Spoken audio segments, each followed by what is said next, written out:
Почитувани влюбеници во емисијата Астрорум, добре дојдовте во уште едно издание од овој специјален циклус Остани дома. Секогаш имам интересни соговорници од областа на културата, уметноста, литературата, но се чини за прв пат имам моден дизајнер. Тој е Никола Булевски Буле, наш познат креатор со светско реноме. Но јас до неодамна не знаев дека тој студирал англиска книжевност. Тука е со нас да ни одговори се што ќе го прашаме. Добре дојдовте во Астрорум и многу ми е мило што еве и во овие воредни околности ќе можеме да поразговараме за убави нешта. Добре ве најдов, Бранка. Многу ми е мило што сум ваш гостин. Ние се познаваме уште од многу одамна. Сме пријатели, меѓутоа во вакво издание никогаш не сме се сретнали. Многу се радувам на муабетот што ќе си го направиме денеска. Како велат, да почнеме од самиот почеток. Никогаш не сум имала прилика да ве прашам од каде го добивте тој порив да бидете блиску до материјалите и да создавате уметност. Дали од секогаш имавте чувство дека сте за оние фини работи со прстите, деликатни, оние кои што не може баш секој да ги работи? Модата дојде некако последователно, бидејќи мајка ми работеше во Отекс, значи процесот на шиење го имав научено од нејза. Во однос на естетиката и интересот за малите нешта, точно е, од секој пат сум бил добар ученик во поликовно, и во основно и во средно образование. Сум растел во Охрид, обкружен со многу уметност, со многу историја, со многу култура. И веројатно сето тоа помогнало да се изградам во една личност која што ќе се занимава со естетика на животот. Како што велат уметниците се добри во сите уметности. Дали кај вас беше тоа случај? Ја сакате музиката, предпоставувам дека инспирацијата црпите од литературата, од убавините што ги гледате пред себе. Сепак Охрид е магичен и велат дека е најсовршеното место во нашата земја, каде што треба да се и музичката академија и ликовната академија. Дали она што ви ги полнеше очите и ви го диктираше и вкусот и насоката во која што ќе се движите? Интересно е што во средно училиште јас учев и старословенски јазик. Веројатно тоа беше нешто што ми помогна поблиску да можам да се запознавам со старите писанија, значи да можам да читам книги во црква, да можам да ги спознаем надписите во црквите. И ме доближи многу до таа средновековна уметност што ја имаме ние. Некако природно доаѓа кога живеете обкружени со убавина, животот да го посветите на убавина. Никој не може да тврди од каде потекнува мојот порив. Музиката, да, ја сакам многу. Многу ја сакам особено старата изворна македонска музика, која што го отсликува нашиот менталитет и темперамент. Сум работел како инспирација на неколку проекти, значи сум работел и на видеа, сум работел и на сценски изданија. Меѓутоа не можам да кажам дека музиката многу ме инспирира во мојата работа. Повеќе сум наоѓал инспирација во македонската традиционална облека.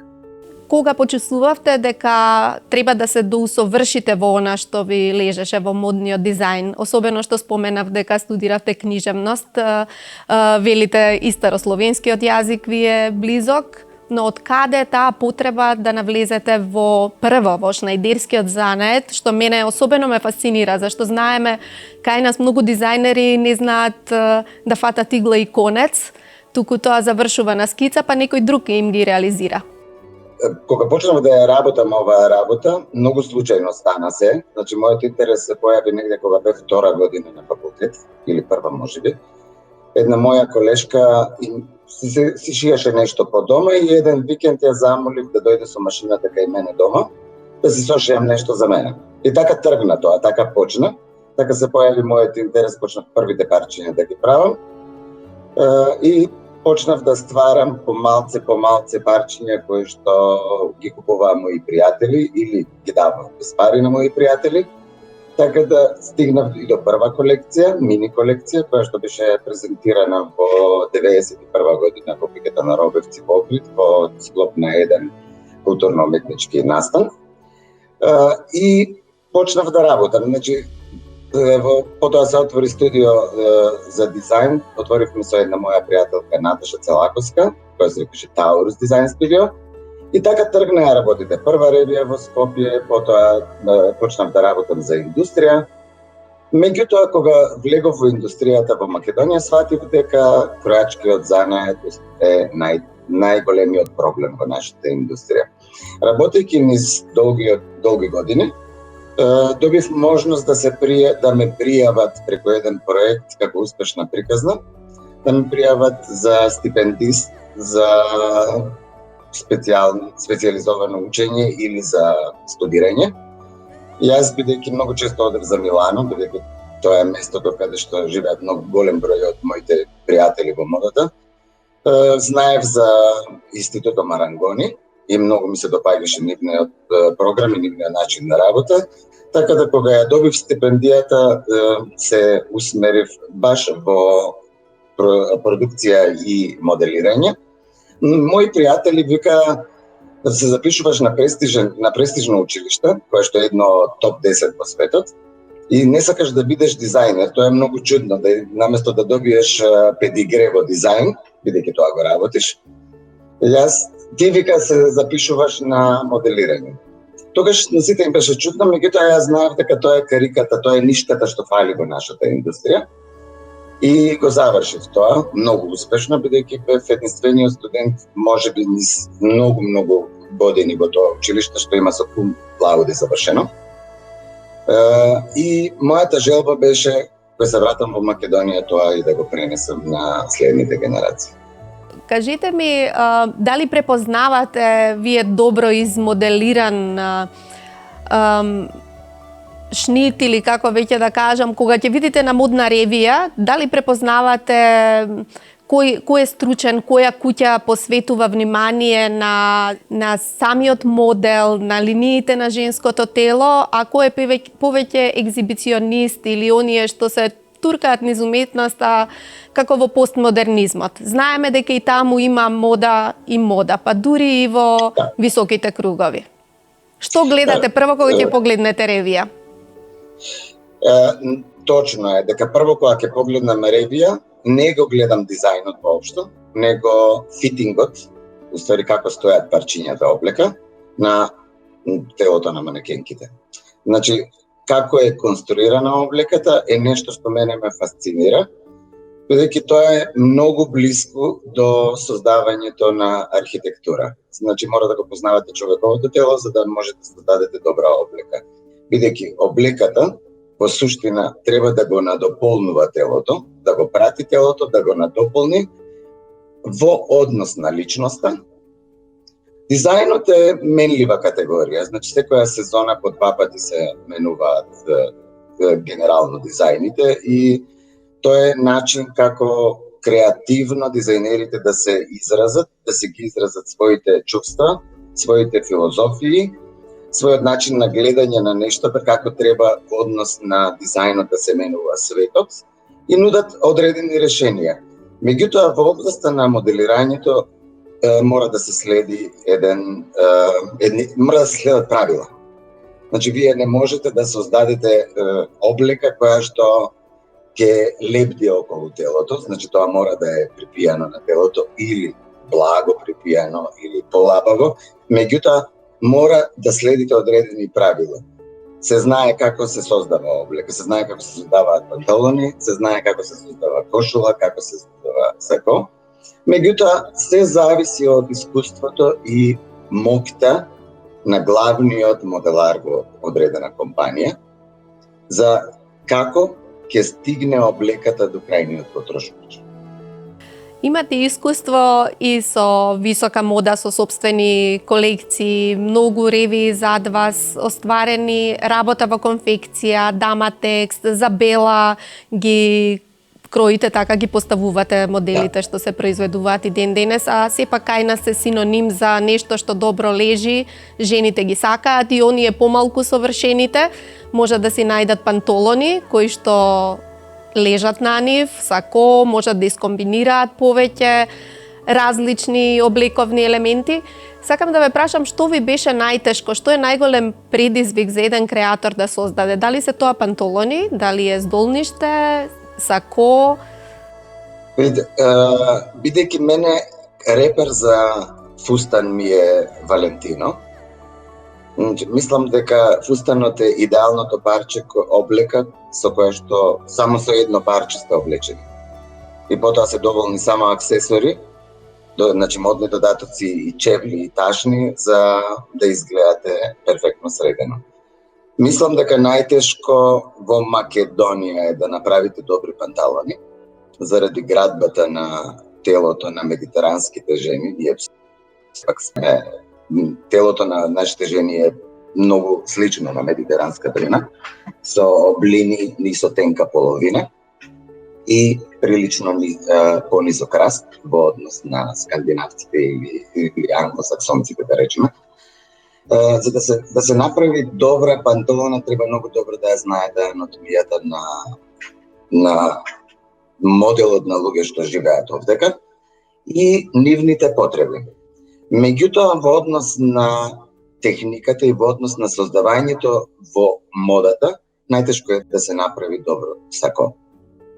Бидејќи тоа изискува навистина знаење на моделирање, техники на шијање и познавање на стандарди во која прилика какво сако се носи.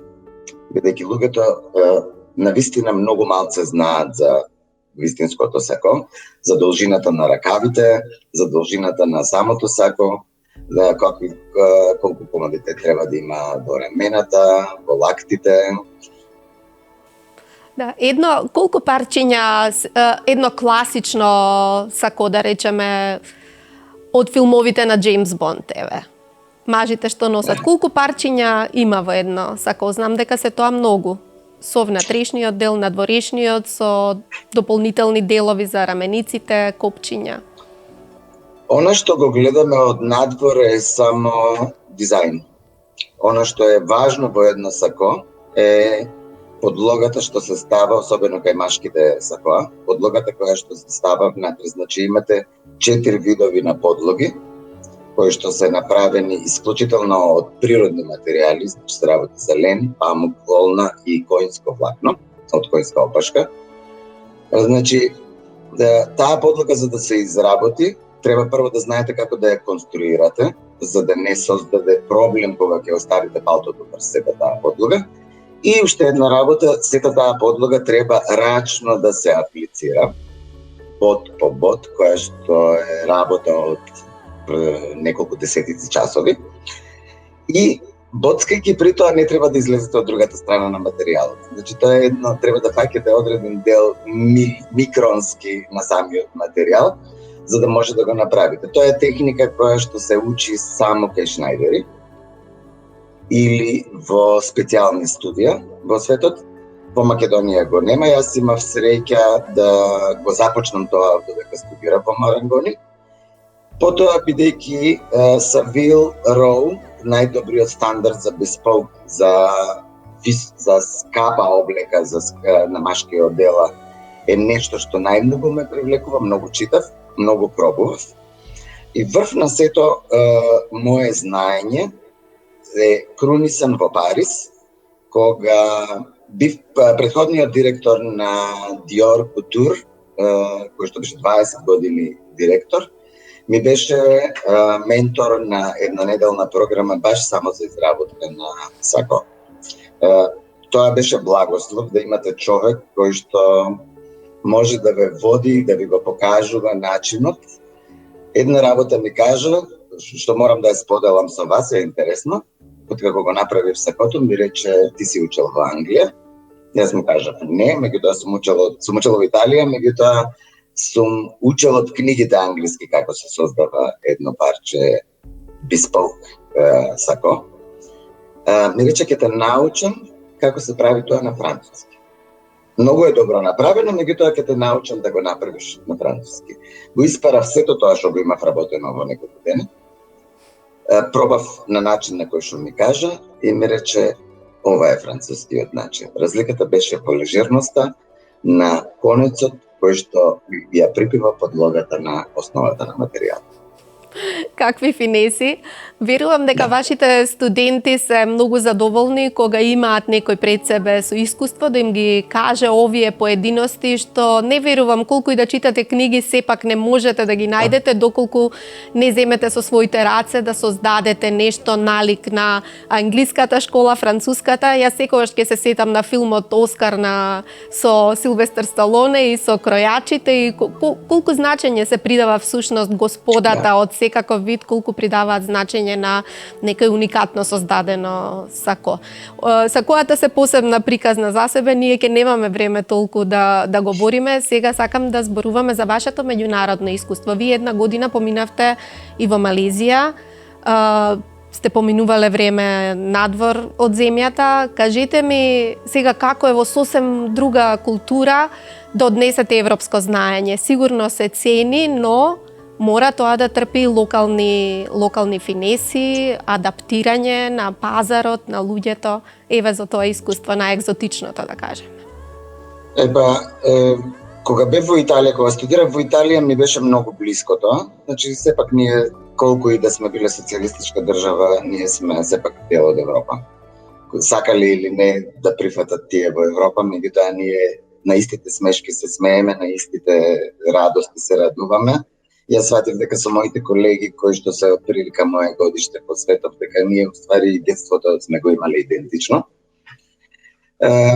Не беше тешко да се живее во Италија и да се носам со тоа што како живеат италијаните. Блиски ни се по менталитет, иако помалце и повеќе уствари ксенофобични, заради непознавањето на англискиот јазик. И кај нив значи дека ако не зборуваш италијански, што си дошол во Италија. Така да морав за неколку месеци да почнам да зборам италијански, што ми беше и супер заради тоа што немав многу време за да го научам и го научих за кратко време. Она што беше најчудно беше кога се заминав за Малезија, во Куала Лумпур. Прво работев за француско училиште, менаџирано од кинези, во една муслиманска, воглавно муслиманска држава, каде што владее шеријат за муслиманите, а демократија и устав за тие што не се муслимани. Отидов со измешани чувства, со многу информации, со многу читање, да бидам предпазлив да не направам некоја грешка. Сватив при предавањата таму, првите 2 месеци, дека јас сум голем проблем за студентите, бидејќи сум многу директен, пристапувам многу европски. Во Азија луѓето не сакаат така директно да им се обраќате, бидејќи на се тие се смешкаат и никогаш нема да дознаете што уствари мислат и до кај стигнале. Она што мене ме вознемирува е тоа кога ќе се обратам некому, кога ми клима со глава и потврдно априори све прифаќа. Затоа, после 2 месеци, и многу често бев повикуван во менеджментот да ме караат како јас тоа и да сум многу директен. Го совладав тоа, го сватив и совладав начин како да се смирам и како да функционирам во однос на тоа поднебје. Најубавиот момент беше кога почна моите студенти да ме конфронтираат.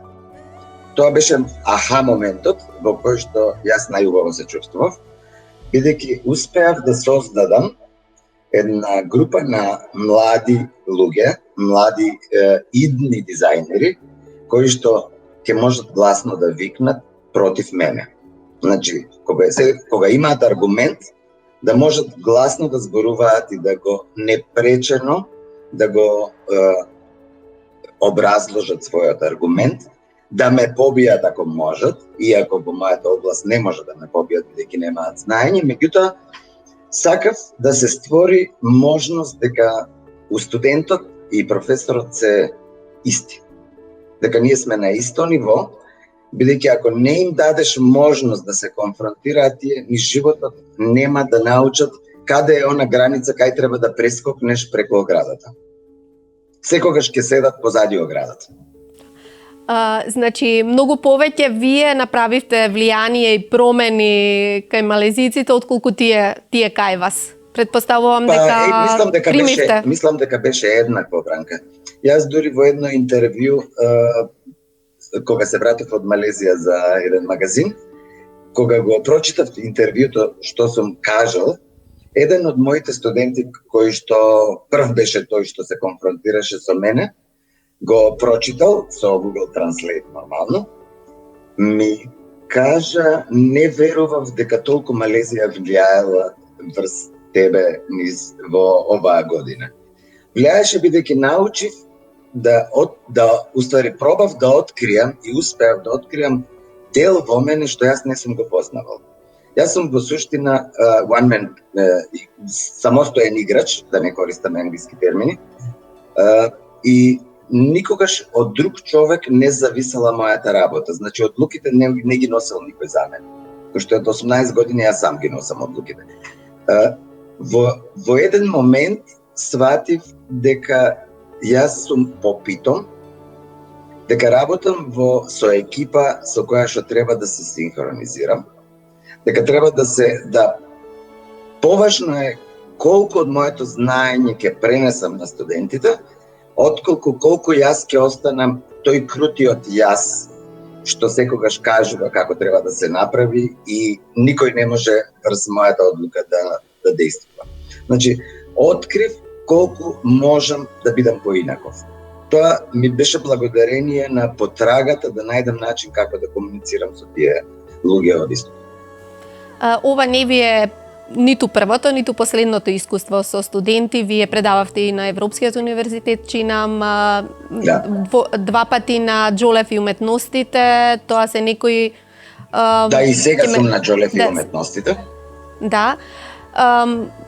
Предпоставувам дека има интерес за модата во Македонија, иако цело време велиме дека овој пазар е мал. Не ве прашав кога раскажувавте за сакоата колку е сложено да се создаде едно, а дали можете да го наплатите целиот тој труд. Сепак часови и часови стојат зад вас. Дали се вреднува она што го работите? Постои ли конечно критична маса на образовани луѓе со кои што ќе можете да си ги споделите и маките и убавите работи од создаденото? Бранка, ова е најинтересната тема од нашето битисување, уствари. Секогаш постои прашањето дали се исплати. Видите, јас кога предавам, мотивот не е колку пари ќе заработам прв, него колку ќе успеам да пренесам на студентите она што јас знам. Можам да со голема гордост да кажам дека многу лесно дел од моите студенти добиваат работа, кога ќе кажат каде завршиле и кој им бил ментор. Значи, тие се веќе во индустријата. Јас сум ментор во исто време и во Австралија, на најпрестижниот универзитет RMIT во Мелбурн. Таму сум онлайн ментор. Истото го работам без пари, про боно. Сите викаат како тоа од Македонија, од една таква сиромашна земја, да работиш без пари за еден таков престижен универзитет. Парите во дадени моменти воопшто не се вредни. Можноста да соработувам цело време со млади луѓе од целиот свет, од живеат во Австралија, меѓутоа некои од нив се интернационални студенти, некои се родени во Азија, некои се родени во Европа, некои се родени во Англија, меѓутоа живеат сите во Австралија. Можноста да дискутирате и да ви ги отвараат концептите млади луѓе кои што имаат сосема поинаква матрица во главата, доаѓаат од различни поднебја. Да ми дадат можност, кога ќе ми ја покажат својата колекција или својот проблем кој го имаат, да ми дадат отворена можност јас да размислувам за тоа и до следниот наш час да можам да барам низ мене и низ светот зошто тоа се случува и како може најдобро да се изведе сето тоа, е благослов. Тоа е нешто што јас треба да го плаќам лично, а не мене да ми плаќа некој. Затоа има работи кои што јас ги работам без пари и многу работам без пари, бидејќи моето чувство е дека се што сум постигнал треба да го дадам некому. Чувањето на знаењето не ве прави поголем мајстор. Поголем мајстор сте доколку вашите ученици ве надминат и најдат решенија кои што се подобри од вашите. И тоа е нешто што јас сакам да се случи во иднина. Еве веќе мои студенти работат во Бела и апсолутно знаат во одреден период да ме заменат комплетно и мене да ме нема со месеци, а работата да тече. Значи, многу е важно да знаете што правите за пари, што правите за сатисфакција, за да уживате во тоа што го правите и што ќе наплатите. Она што ме праша дали се исплати, после многу долги години се наоѓам во состојба во која што можам да кажам еден мој час вреди на вистина многу и луѓето се спремни да го платат. Затоа, јас имам клиенти од Белгија и од Германија, едно време имав и од Англија, со кои што работам, кои во суштина ја плаќаат вистинската вредност на мојата работа, за да јас можам да живеам, а воедно на останатите кои што не можат да ми платат, да им го дадам моето знаење, или за многу малце пари, или за без пари.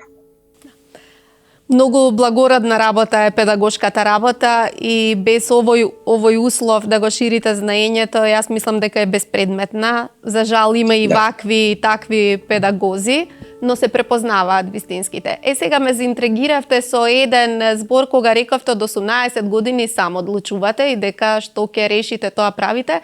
Јас сигурно ќе ве демантирам ако ве прашам сега за вашата ќерка. Таа е многу интересна личност. Виртуоз во конјичкиот спорт, ја споила уметноста и спортот на најубав можен начин. За среќа го има Никола Булевски за свој татко, па секогаш изгледа прекрасно во своите облеки на надпреварите.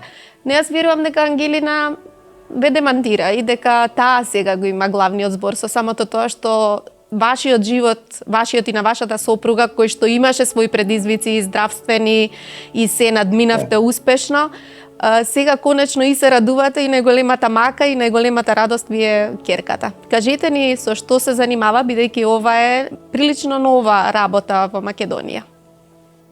Пред многу години, значи Ангелина беше околу 2 години кога првпат ја качевме на коњ.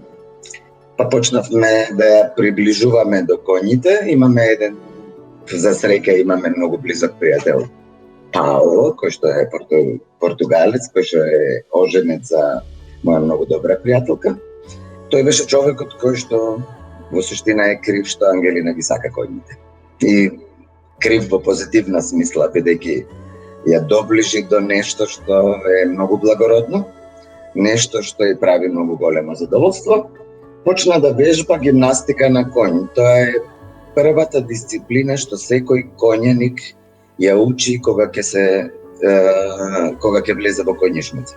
Значи во светот не може ништо друго да правите додека не научите како да се однесувате со коњот, како да комуницирате, како тој треба да ви верува, како вие му верувате и потоа се тие движења кои што значат стабилност на коњот. Во Македонија тоа го нема, Па за среќа го имавме Паоло во Македонија, кој што во својата младост го работел тоа и ја воведе Ангелина во овој спорт. Потоа, заради неговите патувања, моравме друг тренер да работи со нејза, меѓутоа ограниченоста на капацитетите што ги имаме во Македонија, поточно не сертифицирани тренери и не соодветни коњи за нејзината дисциплина. Спративме едно видео до еден клуб во Холандија, кој што сепак ми го најде моја клиентка од Белгија, за која што дизајнирам колекција за јавање. Значи ги споивме убавините на спортот и со бизнисот и со пријателството. Хилде веќе ми е многу близок домашен пријател сега. Го пративме видеото со едно прашање дали навистина нашето дете прави нешто специјално и добро, бидејќи во нашата земја нема критериуми, луѓето не викаат дека е добра, меѓутоа сепак треба професионален да ви каже.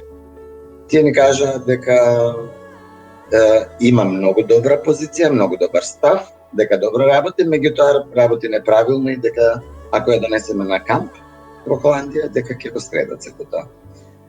И така беше камп, па на кампот беше се супер, па имаше презентација, па почнавме на секој 3 месеци да одиме и после 6 месеци да незиниот тренер Мета ми кажа, сега си направивте проблем во животот. Ангелина е многу талентирана и во догледно време ќе биде спремна за надпревари. Ме рече дали вие како родители сте спремни да... И тоа е тоа што, она што претходно го зборевме како јас сам донесувам одлуки. И кажав на тренерот да разговара со Ангелина, не со мене. Бидејќи одлуката за спортот треба да ја донесе Ангелина. Тоа беше многу чудно, бидејќи обично кај нас родителите одлучуваат за децата. Меѓутоа јас не се надпреварувам, јас не се качувам на коњ и за мене е најнормално Ангелина да го каже својот збор. Откако разговараше со Ангелина, ме викна и мене да ми ја соопштат одлуката. Само ме праша дали вие како родители и Наташа се согласувате да го поддржите ова. Бидејќи ќе чини пари, ќе чини време. И нашата одлука беше дека се она што Ангелина ја прави срекна, за нас е најважната работа и ќе го спонзорираме тоа се додека можеме.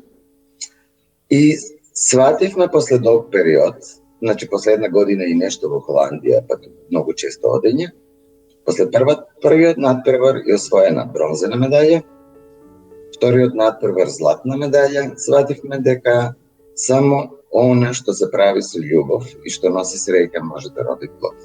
И ние сме спремни се што треба да се направи за таа да биде среќна. Јас си ми кажал на Ангелина дека во моментот кога ќе одлучи дека или кога ќе почувствува дека тоа не ја прави среќна, може веднаш да прекинеме, без да чувствува никакво бреме дека сме потрошиле пари, сме потрошиле време. За мене е најважно дека имала период во кој била среќна.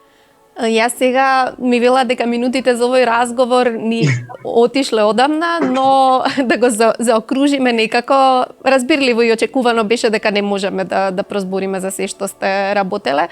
Да. Сакав да ни кажете во една-две реченици, еве, поентата, сознанијата од овој карантински период. Мислам дека многумина оние мисличките луѓе повторно длабоко се замислија, оние што не размислуваат, мислам дека и натаму не размислуваат за жал, но дали стигнавте до некое ново сознание и дали имате некоја убава порака, иако ова што го говоревте за својата ќерка може да служи како порака, како совет за сите родители?